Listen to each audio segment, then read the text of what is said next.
isang paglalakbay sa panahon at kultura kung saan matutuklasan natin ang puso ng mayamang kasaysayan ng Iloilo.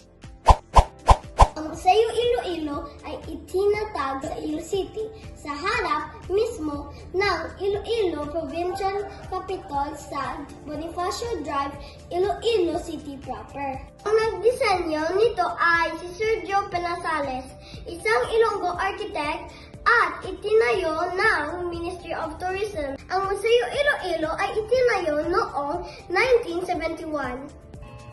Ito ang nagsisilbing tahanan ng kasaysayan at kultura ng Iloilo at buong Western Visayas. Ang Museo Iloilo ay mahalaga sa ating komunidad dahil ito ang nagsisilbing tagapag-ingat ng ating kasaysayan at kultura.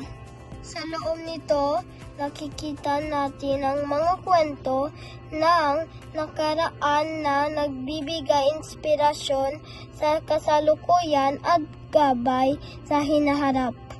Pinag-iisa nito ang mga Ilonggo sa pamamagitan ng pagpapahalaga sa ating pamana, habang nagbibigay kaalaman sa kabataan at inspirasyon sa mga bisita.